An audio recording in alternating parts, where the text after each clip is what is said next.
नमस्कार, न्यूज़ 18 का digital platform में हूं आपके साथ प्रशांत कटारे और बात एसआईआर की।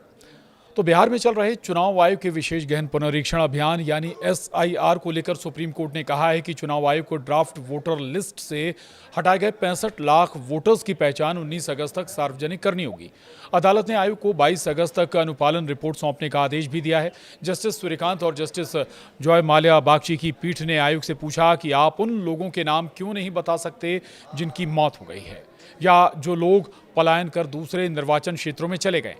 सुप्रीम कोर्ट की पीठ ने चुनाव आयोग से कहा कि इन 65 लाख नामों को डिस्प्ले बोर्ड या वेबसाइट पर डाला जाए ताकि जिन लोगों को भी दिक्कत है वे 30 दिन के अंदर सुधार के लिए उपाय कर सकें। सुनवाई के दौरान चुनाव आयोग ने पीठ के सामने एसआईआर को लेकर अपना पक्ष भी रखा।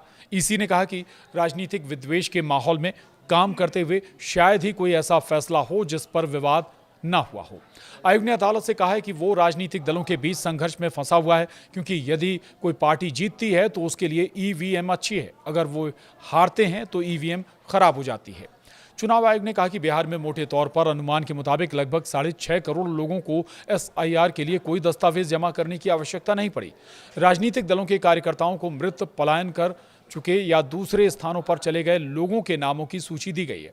चुनाव आयोग के इस जवाब पर सुप्रीम कोर्ट ने कहा कि हम नहीं चाहते कि नागरिकों के अधिकार राजनीतिक दलों के कार्यकर्ताओं पर निर्भर रहें।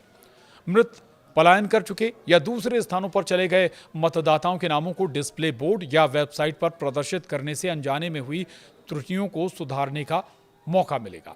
सुप्रीम कोर्ट में एसआईआर को लेकर चल रही सुनवाई के दौरान चुनाव आयोग ने मृत, जिला स्तर पर पलायन कर चुके या दूसरे स्थानों पर जा चुके मतदाताओं की सूची साझा करने पर कोर्ट में सहमति जताई। इस दौरान सुप्रीम कोर्ट ने निर्वाचन आयोग से 22 अगस्त तक उसके निर्देश पर अनुपालन रिपोर्ट दाखिल करने को कहा है। आज सुप्रीम कोर्ट में हुई सुनवाई के साथ ही बिहार में जारी एसआईआर के खिलाफ याचिकाओं पर सुनवाई स्थगित कर दी गई।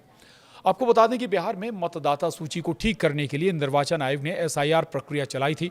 गहन पुनरीक्षण कर वोटर सूची से उन लोगों के नाम हटाने की बात हुई जो या तो मृत हो गए हैं या फिर स्थानांतरित हो गए हैं या फिर जिसके एक से ज़्यादा वोटर कार्ड हैं। कई संगठनों और याचिकाकर्ताओं ने आरोप लगाया था कि इस प्रक्रिया में व्यापक स्तर पर अनियमितताएं हुई हैं। वैध मतदाताओं के नाम भी सूची से हटा दिए गए हैं।